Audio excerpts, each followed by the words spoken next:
3 वेळेला सामूहिक ओंकार करू आणि कथेला सुरुवात करू.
प्रभू रामचंद्रांच्या कथेनंतर परशुरामांची कथा राजा परीक्षिताला ऐकवली. त्याच्यानंतर पुढच्या काही राजांची नावं आहेत, म्हणजे चंद्रवंशातल्या, आणि तिथून ती सगळी नावं घेत घेत कौरव आणि पांडव यांच्यापर्यंत आले. आणि त्यानंतर राजाने शुकदेवांना प्रश्न विचारला की तुम्ही मला ह्या वेगवेगळ्या राजांच्या कथा सांगितल्या, वेगवेगळ्या अवताराच्या कथा सांगितल्या, पण मला तुम्ही भगवंतांचा जो अवतार आहे, म्हणजे श्रीकृष्ण अवतार, ज्या अवताराने माझं गर्भामध्ये रक्षण केलं, त्या अवताराची कथा सविस्तर सांगा. म्हणून पुढचे जे दिवस आहेत त्याच्यामध्ये भगवंतांच्या या अवताराची कथा विस्ताराने आलेली आहे.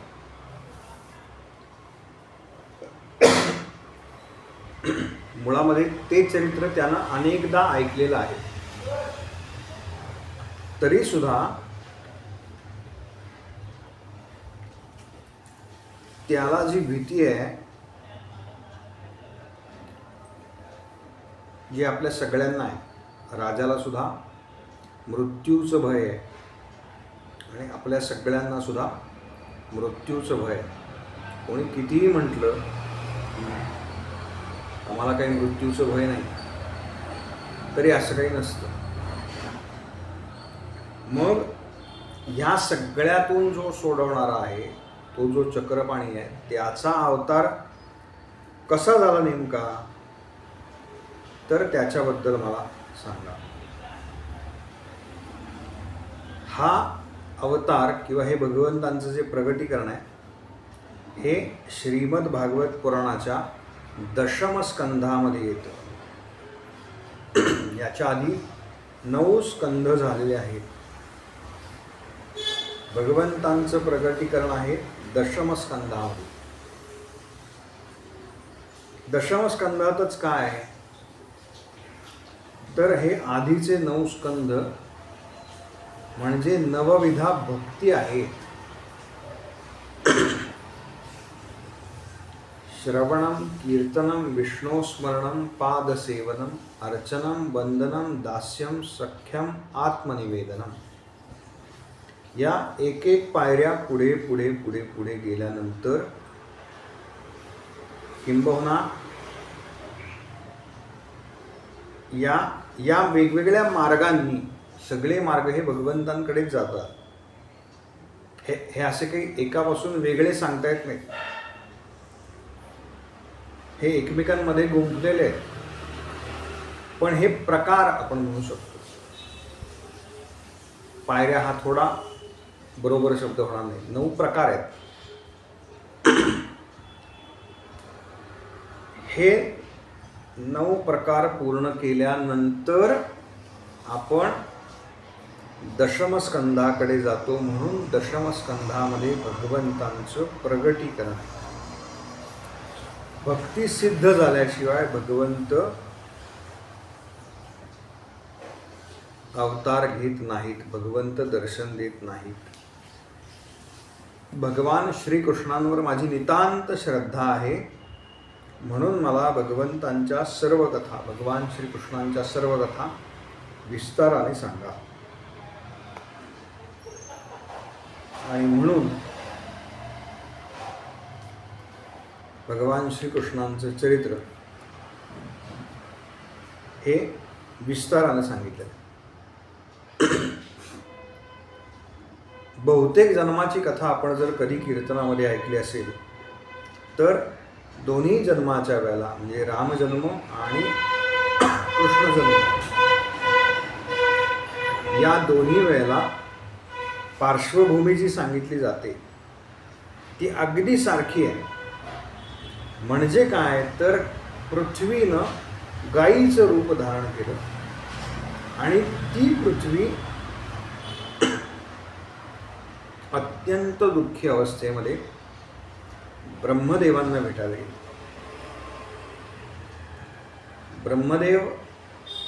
ब्रह्मदेवांचा दरबार भरलाय आणि गायीच्या रूपानं पृथ्वी आली. ती रडती आहे. का रडती आहे तर माझ्यावरती असुरांचा भार वाढलेला आहे.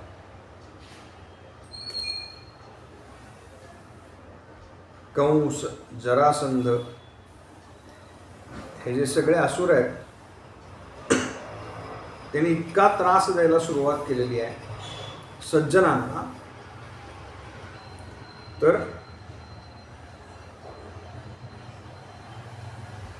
भगवंतांचं असं वचन आहे की ज्या ज्या वेळेला सज्जनांना त्रास होईल त्यावेळेला दुर्जनांच्या नाशाकरता मी अवतार घेईन. म्हणून ब्रह्मदेवांकडे ती गेली की तुम्ही आता माझ्याबरोबर भगवान महाविष्णूंकडे चला.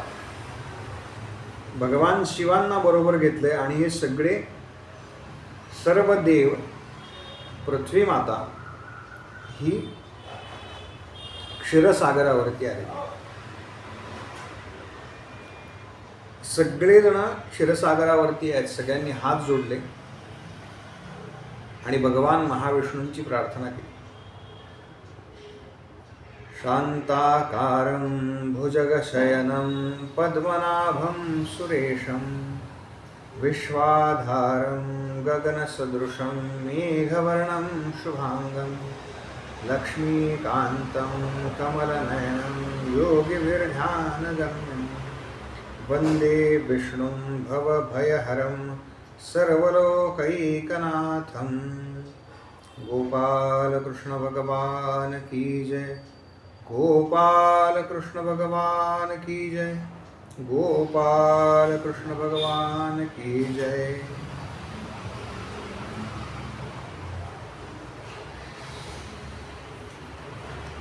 आणि त्यांनी आकाशवाणी ऐकली. भगवान महाविष्णूंचं प्रत्यक्ष दर्शन झालेलं नाही. आकाशवाणी रूपाने भगवंतांनी त्यांना सांगितलेलं आहे काय की तुम्ही म्हणताय ते बरोबर आहे. आता माझ्या अवताराची वेळ जवळ आलेली आहे. कुठे अवतार घेईन मी तर यदुकुळामध्ये मी अवतार घेईन. वसुदेव आणि देवकी यांच्या पोटी मी जन्म घेईन. तुम्ही सुद्धा त्या सगळ्या वंशामध्ये वेगवेगळ्या रूपाने अवतार घ्या. अंश रूपाने अवतार घ्या. झालं. भगवंतांनी असं सांगितलं, बाकी सगळ्यांचा विश्वास बसला, पण देवर्षी नारद सुद्धा तिथे आहेत. तेव्हा नारद भगवंतांना म्हणतात, भगवंता तुम्ही म्हणालात की वसुदेव आणि देवकीच्या पोटी मी अवतार घेईल. देवकी ही कंसाची बहीण आहे आणि वसुदेवांचं कुळ आणि कंसाचं कुळ म्हणजे देवकीचं कुळ हे एकमेकांचे शत्रू आहेत. त्यावेळेची जर परिस्थिती पाहिली, राजकीय परिस्थिती, तर हे एकेका साम्राज्याचे किंवा राज्याचे अधिपती आहेत आणि कंसाला उग्रसेनाचा जो पुत्र आहे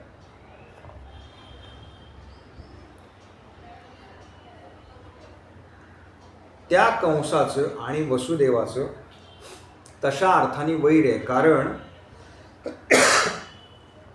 वसुदेव सज्जन आहेत, कारण भगवंतांनी अवतार घेतला आहेत ते कोणी सामान्य नाही आहेत,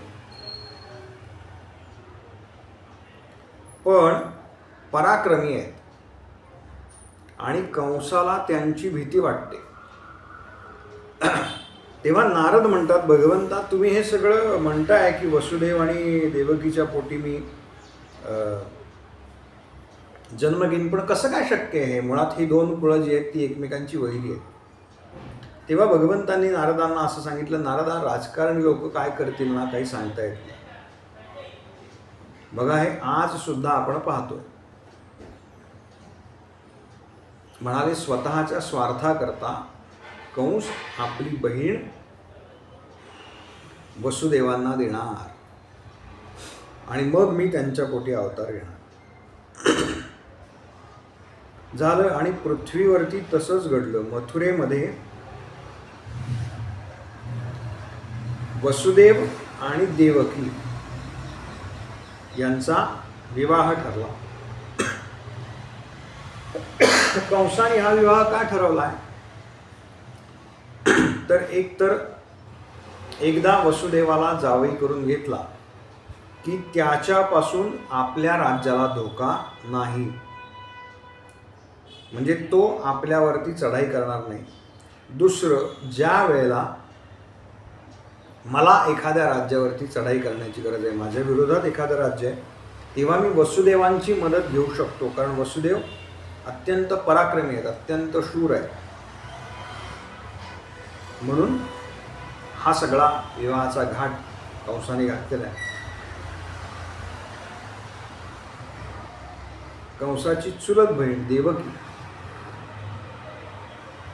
या दोघांचा विवाह अगदी थाटामाटामध्ये मथुरेमध्ये पार पडला आणि कंसानं स्वतःच्या रथामध्ये, कंसाचा रथ सुवर्णाचा आहे,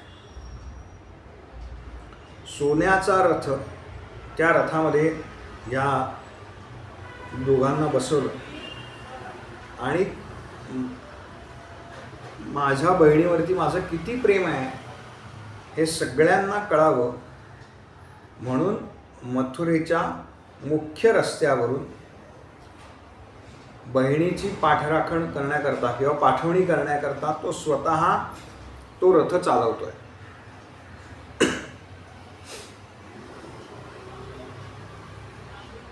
बघा, सुवर्णाचा रथ आहे, कंस रथ चालवतोय, वसुदेव आणि देवकी रथामध्ये पाठीमागे आणि तो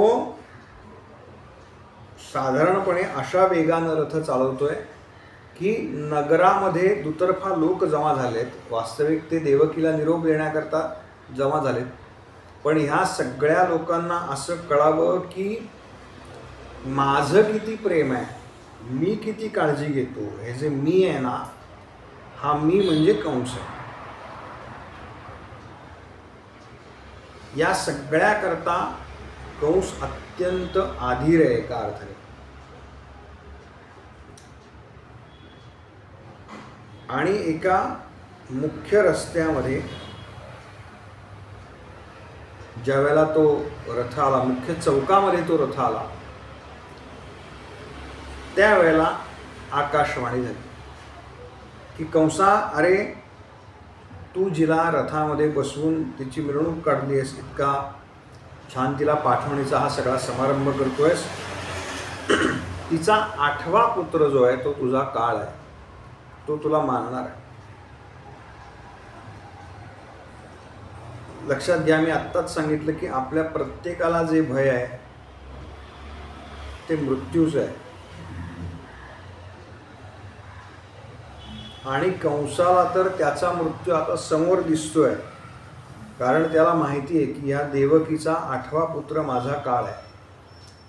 त्यामुळे जी बहीण अत्यंत लाडाची म्हणून तो मिरवत होता, आत्तापर्यंत दाखवत होता सगळ्या प्रजाजनांना, एका क्षणामध्ये त्याचा विचार बदलला. त्यानं आपल्या कमरेला लावलेली तलवार उपसली आणि त्या बहिणीची रथ थांबवला, बहिणीच्या वेणीमध्ये हात घातला आणि तिच्यावरती तो तलवार चालवणार एवढ्यामध्ये वसुदेव मध्ये पडले.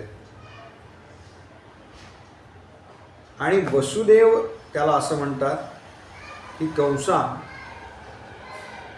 वास्तविक तू आत्ता इतक्या उत्तम प्रकारे हा सगळा विवाह सोहळा पार पाडलेला आहेस आणि अशा समयी तू ज्या तुझ्या बहिणीचा विवाह झाला आहे त्याच बहिणीला मारायला कसा काय तयार झालास? तर तो म्हणला की तुम्ही आकाशवाणी ऐकली नाहीत का, तिचा 8वा पुत्र माझा काळ आहे. तेव्हा वसुदेव त्याला सांगतात, वसुदेवाने त्याचं कुळ काय आहे, कशा पद्धतीनं त्यानं वागलं पाहिजे, देहांत काळी काय होतं, कशा पद्धतीनं वासना आपल्या शरीर धारण करतात आणि वासनायुक्त मन जे आहे ते पुन्हा अडकतं, असं सगळं समजावून सांगितलं. आणि ते म्हणाले की कंसा, मी तुला वचन देतो की हिला होणारे पुत्र म्हणजे आम्हाला होणारे पुत्र मी तुला आणून देईन, तू हिला मारू नकोस, एकतर स्त्रीवधाचं पातक तुला लागेल ते तू घेऊ नकोस. आणि नुकतंच तुझ्या बहिणीचं लग्न झालंय, तेव्हा तिनं अजून वैवाहिक जीवन काय असतं याचा सुद्धा अनुभव घेतलेला नाही, तेव्हा मी तुला वचन देतो, तू बहिणीला काहीही करू नकोस. आणि लक्षात घ्या, वसुदेवांच्या या शब्दांनी तो त्याचं मतपरिवर्तन झालेलं आहे. याचं कारण असं आहे की वसुदेव जे आहेत ना ते शब्दाला पक्के आहेत, हे कंसाला सुद्धा माहिती आहे. आणि त्यानं असा विचार केला की समजा मी आत्ता हा असा अनर्थ ओढवला आणि वसुदेवांचं सुद्धा सैन्य सगळं आत्ता इथे आलेलं आहे त्यांच्या विवाहाकरता, त्या सैन्यानं जर बंड पुकारलं किंवा माझ्या विरोधात काही केलं तर त्याचा परिणाम सुद्धा मला भोगावा लागेल. त्यापेक्षा वसुदेव हे शब्दाला पक्के आहेत, त्यामुळे वसुदेव कधीही खोटं बोलणार नाही. म्हणून कंसाने बहिणीला मारण्याचा जो विचार होता तो सोडून दिला आणि लगेच त्यांना कारागृहात टाकलेलं नाही. आपण जसं म्हणतो की किंवा पाहतो म्हणतो पेक्षा की त्यांना लगेच कारागृहात टाकलं, तसं नाही आहे. तर काही काळ ते राजवाड्यामध्येच तिथेच राहिलेत, राजवाड्यामध्ये, पण आजूबाजूला पहारेकरी आहेत, ते बाहेर पडू शकत नाहीत कुठे. यथाकाल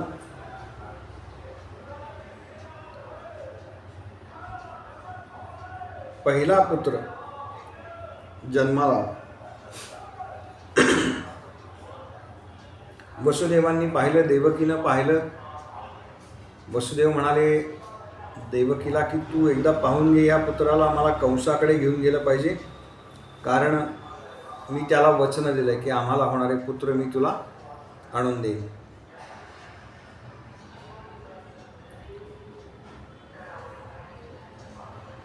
हातामध्ये ते बालक घेतलं. देवकी म्हणते की अहो, आपल्या बालकाला असं कोणी देतं का दुसरीकडे नेऊन? तो मानणार आहे, माहिती आहे ना तुम्हाला. वसुदेव म्हणतात की मी शब्द दिलाय, मी कधीही शब्द फिरवणार नाही.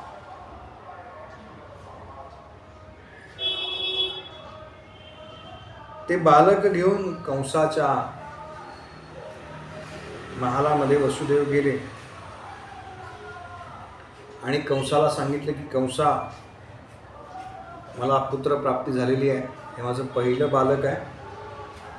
ते मी तुला शब्द दिल्याप्रमाणे तुझ्याकडे आणलेलं आहे.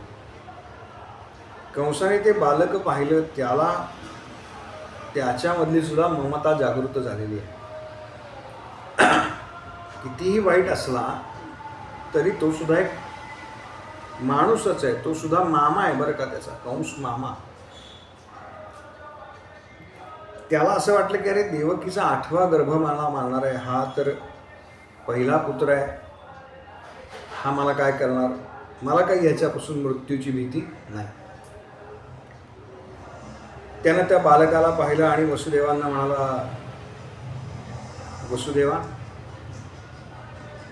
तुम्ही खरंच तुमच्या शब्दाला जागलात. सत्य या गोष्टीशी तुमची एकनिष्ठता पाहून मला फार बरं वाटलेलं आहे. पण मला या पुत्रापासून काही धोका नाही. तेव्हा तुम्ही हा पुत्र परत घेऊन जा.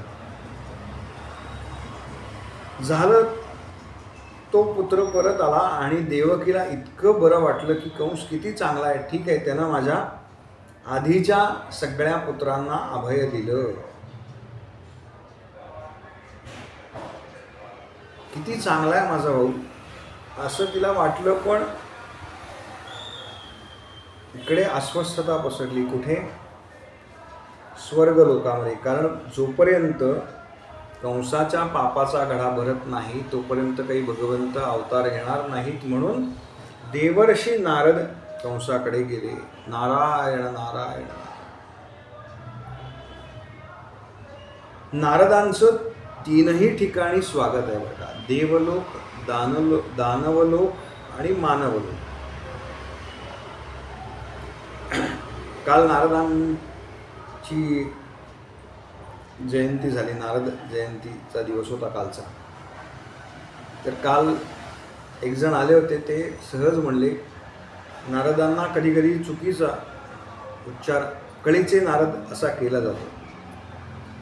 तर कळ याचा अर्थ जे म्हणाले सायन्सचे विद्यार्थी आहेत ना, तर सायन्सचं जे सर्किट असतं त्याच्यामध्ये एक कळ असते. ती कळ चालू केल्याशिवाय ते काही चालू होत नाही. तसं म्हणाले नारदांनी काही चालू केल्याशिवाय पुढे काही घडत नाही. म्हणून त्यांना कळीचे नारद म्हणत असावे. आणि ते 3ही लोकांमध्ये जाऊ शकतात. याचा अर्थ 3ही लोकांमध्ये जाण्याकरता जी विशिष्ट कळ आहे, म्हणजे जे बटण आहे, जी साधना आहे, ती नारदांकडे आहे. म्हणून म्हणाले त्यांना कळीचा नारद म्हणत असतील. वास्तविक नारद हे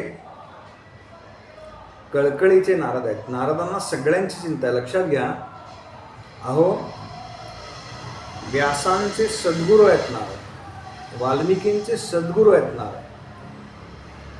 व्यास आणि वाल्मिकी यांच्यासारख्यांचे सद्गुरू आहेत देवर्षी नारद. प्रल्हादाचे आहेत, ध्रुवाचे आहेत त्याचबरोबर. मग या सगळ्यांचे जे सद्गुरू आहेत ते किती उच्च पातळीवरचे असतील. आपण नारदांचे पूर्वजन्म पाहिले, त्यांनी ज्या कथा सांगितल्या त्या अखंड कल्पानुकल्प नामस्मरण झालेलं आहे. तेव्हा ते त्या ठिकाणी पोचलेले आहेत.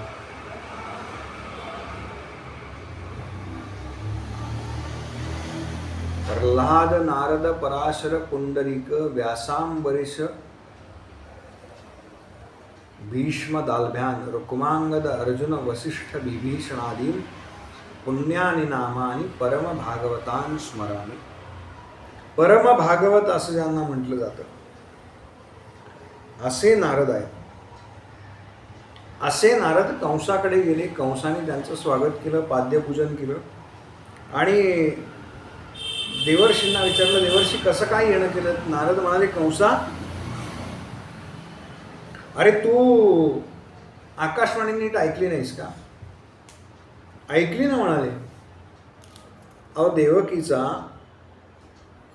8वा गर्भ मला मानला, तेव्हा मला या सगळ्या पुत्रांपासून काय भय आहे? तेव्हा असं सांगतात, म्हणजे असं भागवतात नाहीये, मी नेहमी हे उदाहरण सांगतो. देवर्षी नारदांनी काय केलं? आपल्या छोट्याशा त्या पिशवीमधून एक कमळ बाहेर काढलं आणि कंसाला मोजायला सांगितलं. कंसा, या कमळाला पाकळ्या किती आहेत रे? मोज. कंसाने मोजल्या. 8 पाकळ्या होत्या. अष्टकमल, 8 पाकळ्यांचं ते कमळ आहे आणि एक एक पाकळी कंस मोजतोय. आता म्हणाल, दुसऱ्या पाकळीपासून सुरुवात कर. कंसानं दुसऱ्या पाकळीपासून मोजायला सुरुवात केली तेव्हा पहिली 8वी आली. तिसऱ्या पाकळीपासून मोजायला सुरुवात केली तेव्हा दुसरी 8वी आली. चौथ्या पाकळीपासून सुरुवात केली तेव्हा तिसरी 8वी आली. 5व्या पाकळीपासून सुरुवात केली तेव्हा चौथी 8वी आली. 6व्या पाकळीपासून सुरुवात केली तेव्हा 5वी 8वी आली.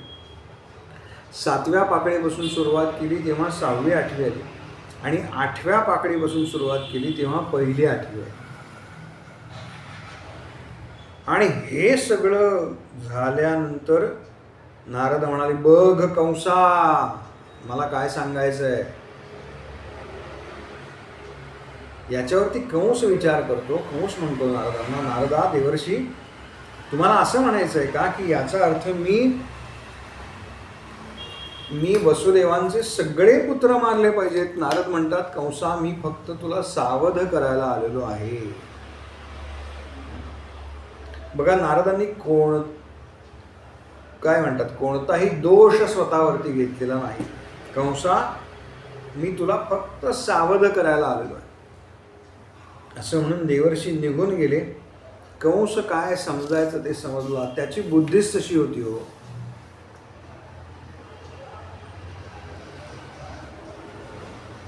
दाण दाण दाण दाण पावलं आपटत वसुदेव आणि देवकी जिथे होते तिथे कंस गेला. त्या पुत्राला देवकीकडून हिसकावून घेतलं. काही काळापूर्वी तोच पुत्र जेव्हा त्याच्या हातामध्ये होता तेव्हा त्याच्या मनामध्ये स्नेह जागृत झाला होता, आत्मीयता जागृत झाली होती, प्रेम जागृत झालं होतं, जिव्हाळा जागृत झाला होता. अरे, हा आपल्याच सारखा तर दिसत नाही ना, माझ्यासारखा दिसतो हा, असं त्याला क्षणभर वाटलं होतं. मी मामा आहे याचा. पण तो सगळा स्नेह, सगळं प्रेम, सगळी आत्मीयता मृत्यूच्या भीतीनं निघून गेली. गर गर गर गर गर गर त्याला फिरवला आणि बाहेरच्या एका दगडावरती आपटून ठार केला.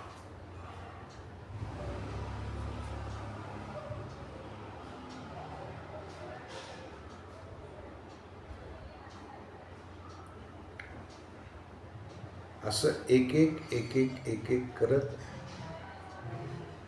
कंसानं वसुदेव आणि देवकीचे 6 पुत्र मारलेले आहेत. आणि आता 7व्यांदा माता गर्भवती आहे. देवकी 7व्यांदा गर्भवती आहे. तेव्हा भगवान महाविष्णू म्हणाले, चला आता मला अवतार घेतला पाहिजे. त्यावेळेला शेष म्हणतात, नाही म्हणाले, भगवंता तुम्ही नाही, यावेळेला मी मोठा भाऊ होणार. मागच्या अवतारामध्ये तुम्ही मोठे भाऊ होतात तर मला वनवासामध्ये राहावं लागलं. मी जर मोठा असतो तर मी स्पष्ट सांगितलं असतं मी वनात जाणार नाही. तेव्हा आता मी मोठा भाऊ, तुम्ही लहान भाऊ. भगवंत म्हणाले, ठीक आहे, तथास्तु, तुम्ही म्हणाल तसं. भगवंत सगळ्या गोष्टीला तथास्तु म्हणतात, लक्षात ठेवा. त्याच्यामुळे नेहमी मंगल शब्द बोलावे. म्हणून संत म्हणतात नाम सदा बोलावे. कारण नाम कसं आहे, मंगलाचे जे मंगल. समर्थ म्हणाले रघुरायाचे गुणगान. मंगलाहून मंगल काय आहे तर ते नाम आहे. म्हणून मुखानं अखंड नाम घ्यावं. आणि देवकीचा जो गर्भ होता त्याचं संकर्षण केलं गेलं. म्हणजे तो योगमायेनं काढून घेतला गेला. आणि वसुदेवांची आधीची पत्नी रोहिणी, या रोहिणीच्या गर्भामध्ये तो ठेवला. अशा पद्धतीनं देवकीच्या गर्भातून काढून घेतल्यामुळे बलराम दादांचं नाव एक नाव संकर्षण असं आहे.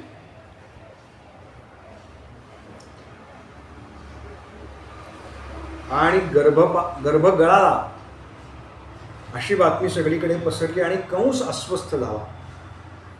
कारण आत्तापर्यंत जी मुलं होत होती ती त्याच्या हातात येत होती. तो हातानं मारत होता त्यांना. हा गर्भ गळून पडला ही बातमी पसरली. आणि आता कंस अधिक सावध झाला. कारण 8वी वेळ आहे आता पुढच्या वेळेला. म्हणून मग कारागृह जे आपण बघतो ना, जिथे अगदी असं काही होऊ नये घटना, म्हणून त्या कारागृहामध्ये या दोघांना बंदिवासात टाकलं. आणि आता कंसानं त्यांच्या भोवतीचा जो पहार आहे तो अधिक घट्ट केला, वाढवला, अधिक कठोर केला.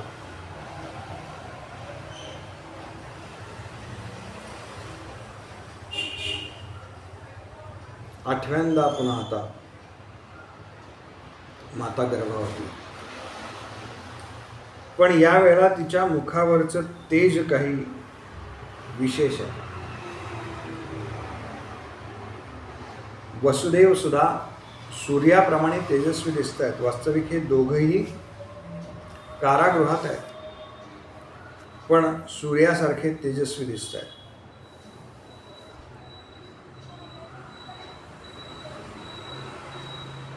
एक महिना जसा पुढे जातोय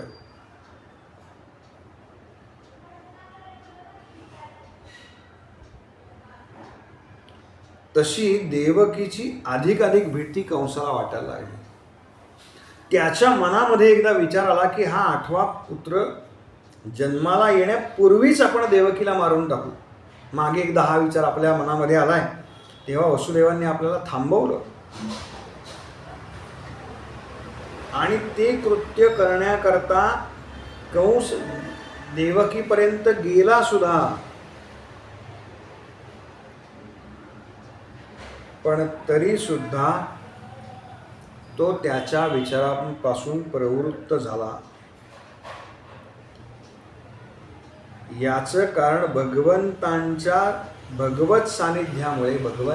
सानिध्यामुळे त्याच्या मनातले क्रूर भाव जे आहेत ना ते सुद्धा मावळले, ते सुद्धा कमी झाले. तो त्या आवेशानं तिथे यायचा आणि आता मी देवकीला मारून टाकतो. पण तिला पाहिल्यानंतर तिची चर्या इतकी सात्विक झालेली होती, वसुदेव इतके सात्विक झालेले होते, त्यांच्याकडे पाहिल्यानंतर त्याचा जो देवकीबद्दलचा क्रूर भाव आहे तोच मावळून जायचा. 6 महिने झाले, 7 महिने झाले, 8वा महिना देवकीला लागला. माता आता 8 महिन्यांची गर्भवती आहे. आणि भगवंतांनी विचार केला की माझा अवतारही 8वा आहे, तेव्हा थोडं अलीकडेच आपण प्रगट व्हावं. म्हणून भगवंत 8व्या महिन्यामध्येच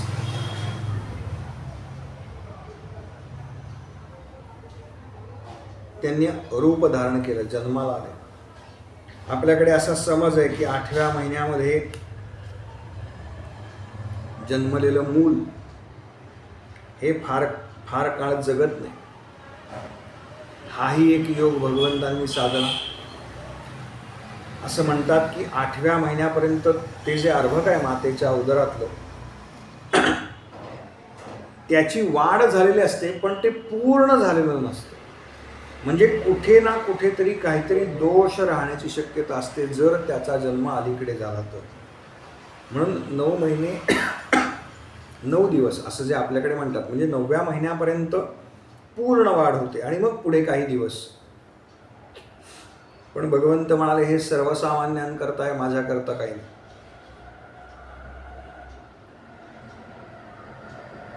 आणि म्हणून भगवंतांनी तिथी सुद्धा जी निवडली ती अष्टमी निवडली.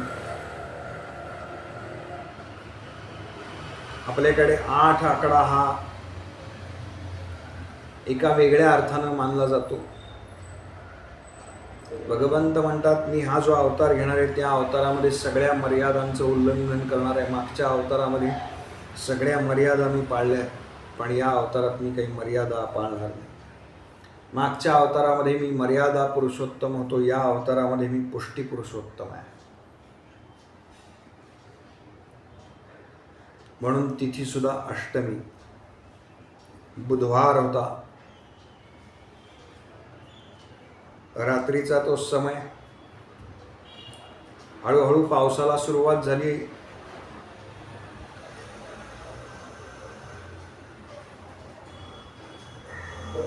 सगळे ग्रह तारे सगळं उत्तम आहे, उत्तम नक्षत्र आहे. आणि त्याच्या काही काळ आधी भगवंत त्या कारागृहामध्ये प्रगट झालेले आहे. हातामध्ये शंख, चक्र, गदा आणि पद्म धारण केले. गळ्यामध्ये वैजयंती माला आहे. मस्तकावरती छान गंधाचा नाम ओढलेला आहे. डोक्यावरती मुकुट आहे. सोनसळा पितांबर नेसलेला आहे. अत्यंत तेजस्वी असे भगवंत समोर प्रगट झाले आणि वसुदेव आणि देवकीनी चरणावरती मस्तक ठेवलं भगवंतांच्या. आणि भगवंत म्हणतात की मी तुमचा पुत्र आहे. माते मी पुत्र रूपानं प्रगट होणार. देवकीला ध्यान लागलं, ती समाधी अवस्थेमध्ये गेली असा उल्लेख आहे. भगवंतांनी वसुदेवांना काय काय करायचं हे सगळं सांगितलेलं आहे. त्यानंतर भगवंत अंतर्धान पावले आणि रात्रीच्या वेळी ज्या वेळेला मध्यरात्र झालेली आहे, साधारणपणे तो काळ असा आहे की नुकतेच सगळे गलानीमध्ये म्हणजे निद्रा लागणार या ह्याच्यात आहेत. आणि तेवढ्यात भगवंत प्रगट होण्यापूर्वी वारं व्हायला लागलं आणि कंसाचे जे सगळे सेवक होते, जे पहारेकरी होते, ते निद्रेच्या अधीन झाले. पूजनीय डोंगरे महाराज सांगायचे भगवंतांचं हेच तर वैशिष्ट्य आहे. भगवंत येतात ना तेव्हा म्हणाले दुर्दैव आमचं असं असतं की आम्ही झोपलेले असतो. पण भगवंत प्राप्त कोणाला होतात? जो जागत है वो पावत है. जो अखंड सावधान आहे. समर्थ म्हणतात अखंड सावधान. भगवंतांची प्राप्ती होण्याकरता बाकी सगळ्या गोष्टींबरोबर एका गोष्टीची नितांत आवश्यकता आहे, ती म्हणजे सावधानता. जो अखंड जागा आहे त्याला ती प्राप्ती होते, त्याला ते दर्शन होतं.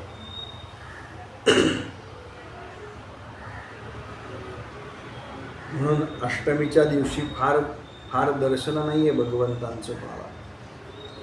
वसुदेव आणि देवकीला सोडलं तर कोणालाही दर्शन नाही आहे. प्रगटीकरण जरी अष्टमीचं असलं तरी भगवंतांचं दर्शन नवमीच आहे, लक्षात घ्या.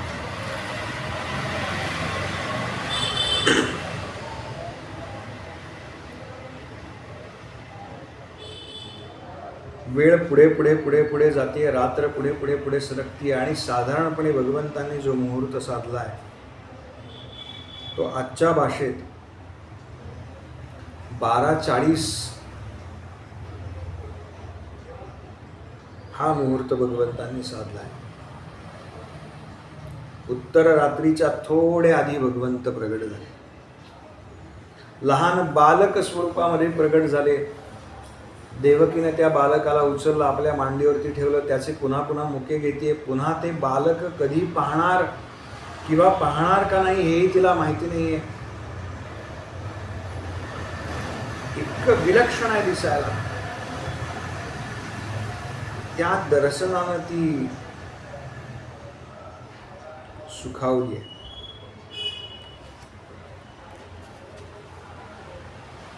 वसुदेवांना भगवंतांनी सांगितलंय की काय काय करायचं. त्याप्रमाणे वसुदेवांनी तिथली एक टोपली घेतली, त्या टोपलीमध्ये ते बालक ठेवलं आणि यमुना पार करून पलीकडे जायचं. पण त्याच्या आधी हे कारागृह आहे, या कारागृहाला दरवाजे आहेत, कुलूप आहेत, ही कशी काय उघडणार असा विचार वसुदेव करतायत. पण ज्या अर्थी भगवंतांनी सांगितलंय त्या अर्थी या सगळ्याची योजना सुद्धा भगवंतांनी केलेली असेल. आणि म्हणून भगवंतांना ज्या टोपलीमध्ये ठेवलं होतं ती टोपली वसुदेवांनी आपल्या मस्तकावरती धरली. लक्षात घ्या, भगवंतांच्या श्रीचरणांचा स्पर्श एकदा का आपल्या ब्रह्मरंध्राला झाला की संसारातल्या सगळ्या बेड्या आपोआप उघडतात, याचं हे प्रतीक आहे. वसुदेवांनी जसं ते बालक आपल्या मस्तकावरती धरलं तसं सगळ्या कारागृहाची दारं उघडली गेली, सगळी कुलपं उघडली गेली. भरा भरा भरा भरा भरा भरा चालत वसुदेव यमुनेपाशी आले.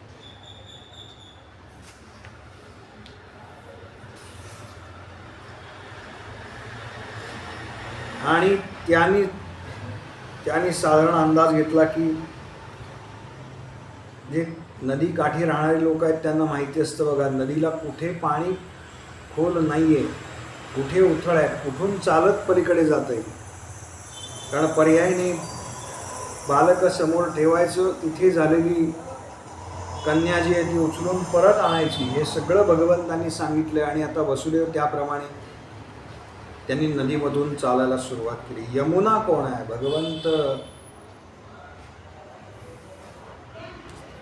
भगवंत आता ज्या यमुनेमधून चालले ती यमुना कोण?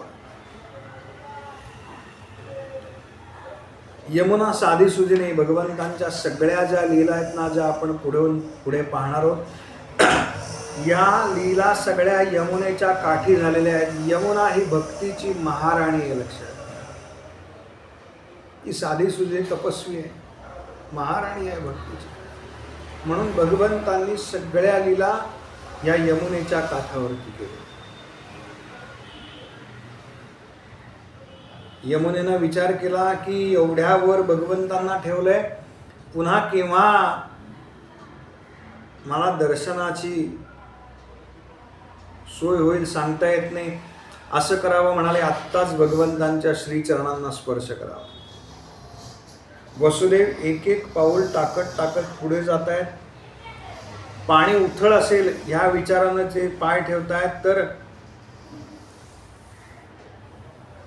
यमुनेचं पाणी अधिकाधिक वर चढत आहे.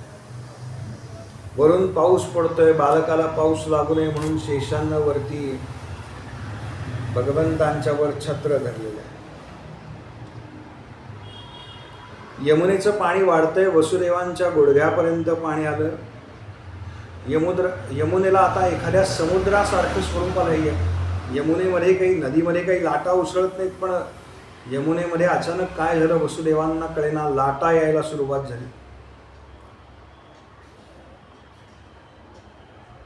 गुडघ्यापर्यंतचं पाणी कमरेपर्यंतच आलं, कमरेपर्यंत छातीपर्यंत, छातीचं खांद्यापर्यंत आणि आता वसुदेवांच्या हनुवटीपर्यंत पाणी आलं. वसुदेव भरा भरा भरा भरा पावलं टाकतायत. तोंडात पाणी जायला लागलं, वसुदेवांच्या नाकापर्यंत पाणी आलं, नाकात पाणी जायला लागलं. वसुदेव आता फक्त आपल्या बोटांवरती म्हणजे अंगठ्यावरती चालतायत. भगवंतांनी विचार केला की फार परीक्षा घेणं बरं नाही भक्ताची. म्हणून भगवंतांनी काय केलं, त्या टोपलीमधून आपला डावा पाय बाहेर काढला आणि यमुनेनं पाहिलं की भगवंतांचं श्रीचरण आपल्याला दिसतंय. तेव्हा आत्ताच या श्रीचरणांना स्पर्श करावा म्हणून यमुनेमध्ये एक मोठी लाट आली आणि त्या लाटेनं भगवंतांच्या डाव्या पायाच्या करंगळीला स्पर्श केला. भगवंतांच्या श्रीचरणाचा स्पर्श झाला आणि यमुने झर झर झर झर झर झर पाणी कमी झालं.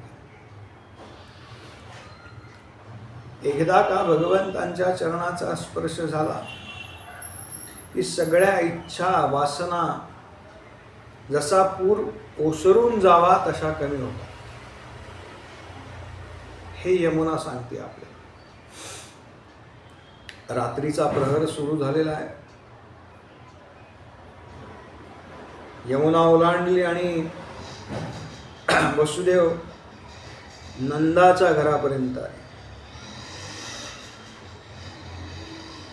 नंदाची पत्नी यशोदा, तिला काही काळापूर्वी कन्या झाली आहे, पण यशोदा ग्लानीमध्ये तिला माहितीच नाही आपल्याला अपत्य झाल्याचं.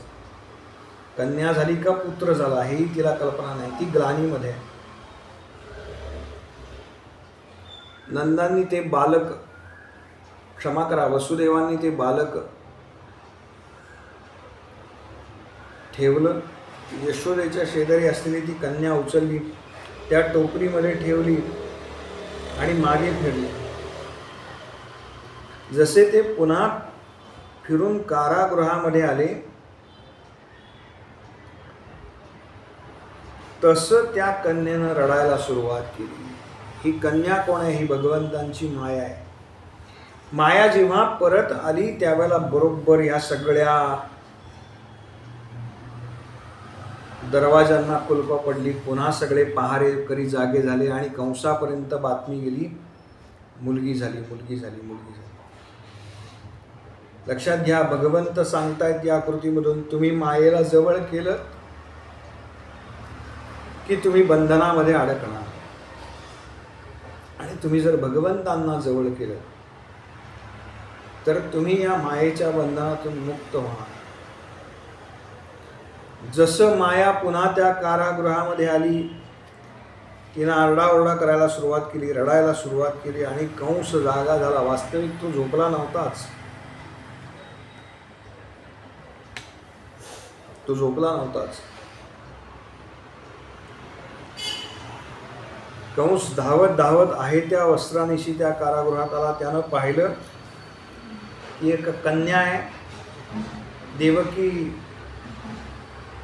कंसाला पुन्हा पुन्हा सांगते, अरे कंसा, एक मुलगी तुला काय करणार, सोडून दे, माझ्या मुलीला मारू नकोस. माझे तू पुत्र मारलेस त्यावेळेला मी काही तुला म्हटलं नाही, पण माझ्या मुलीला काही करू नकोस कंसा. कंसानं क्षणभर विचार केला बरं का, की एक मुलगी मला काय करणार. त्याला वाटलं सोडून द्यावं, पण त्याच्या लक्षात आलं नाही, भगवंत फार चतुर आहे. मोहिनी अवताराची कथा त्यानं ऐकली होती. कदाचित स्त्री रूप धारण केलं असेल आणि त्या रूपात येऊन मला मारतील, म्हणून त्यानं ती मुलगी, तिचे पाय पकडले, गर गर गर गर गर गर फिरवून त्या दगडावरती आपटणार नेहमीप्रमाणे. जसं कंसानं तिला फिरवलं तसं ती आकाशामध्ये निघून गेली आणि आकाशामध्ये अष्टभुजेच्या रूपानं तिनं दर्शन दिलं आणि कंसाला सांगितलं, कंसा मूर्खा, अरे मला मारून तुला काय मिळणार आहे. तुला मारण्याकरता तुझा शत्रू काळ रूपानं कुठेतरी जन्माला आलेला आहे. असं कंसाला सांगितलं. कंसा, तुझा काळ जिवंत आहे. तू हे सगळे प्रयत्न केलेस ना, ते सगळे निरर्थक गेले आणि भगवती योग माया त्या ठिकाणी अंतर्धान पावली. इकडे यशोदेच्या शेजारी ते बालक पहुडलेलं आहे.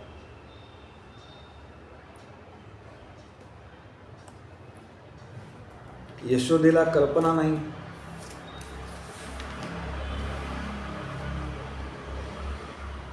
असा उल्लेख आहे की कंसाने या दोघांची लगेच मुक्तता केली आहे. कंसाला फार वाईट वाटलंय आपण वागलो त्याबद्दल. कंसाने वसुदेव आणि देवकींचे पाय धरलेले आहेत की मला क्षमा करा, मी इतका चुकीचा वागलो. मला हे कसं काय समजलं नाही की मी हे थांबवू शकत नाही, कारण हे विधिलिखित आहे. तरी सुद्धा मी प्रयत्न सोडणार नाही. माझे तरी सुद्धा मी प्रयत्न सोडणार.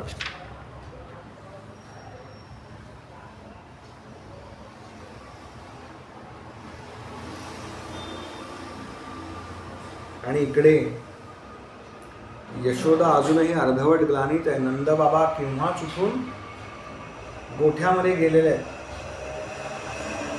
आणि नंदांची एक बहीण आहे सुनंदा, ती पहाटेच्या वेळी उठली आणि तिनं पाहिलं की यशोदेला पुत्र झालाय. आणि ती एकदम ओरडली, लाला भयो रे, लाला भयो, लाला भयो.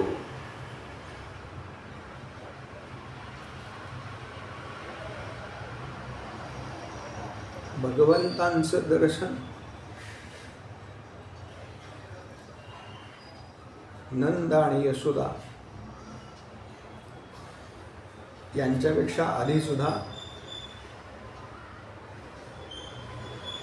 सुनंदा नावाच्या दासीला आहे. काही ठिकाणी तिचा उल्लेख दासी असा आहे, काही ठिकाणी नंदांची बहीण असा आहे. हिला आहे कारण या गोकुळामध्ये राहणाऱ्या ज्या गोपी आहेत ना, त्या साध्या सुध्या गोपी नाही. हे ऋषी आहेत. अनेक वर्षांची तपश्चर्या ज्यांनी केली, पण भगवंतांचं प्रत्यक्ष दर्शन नाही, परत भगवंतांचा प्रत्यक्ष सहवास नाही. या सगळ्यांना भगवंतांनी सांगितलंय की तुम्ही गोकुळामध्ये जन्म घ्या. आणि आता लाला भयो असं म्हटल्यानंतर यशोदा जी अर्धवट ग्लानीत आहे ती उठून बसली. तिनं त्या बालकाला आपल्या मांडीवरती घेतलं आणि भरा भरा भरा भरा भरा भरा सगळ्या गोपी जमा झाल्या आणि सगळ्यांनी एकच जय जयकार केला. गोपाल कृष्ण भगवान की जय, गोपाल कृष्ण भगवान की जय, गोपाल कृष्ण भगवान की जय.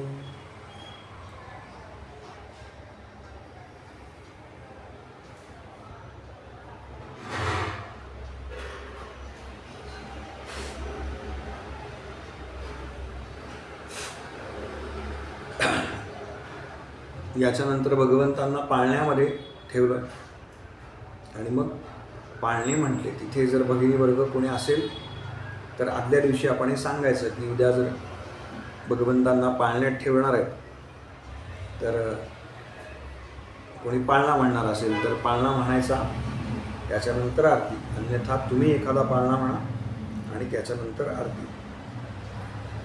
इथे भगवंतांच्या प्रकटीकरणाच्या कथेनंतर आपला जो श्रीमद भागवताचा 4था दिवस आहे त्याचा सगळा कथाभाग पूर्ण होतो. कोणाला काही प्रश्न असतील, काही विचारायचं असेल, काही सांगायचं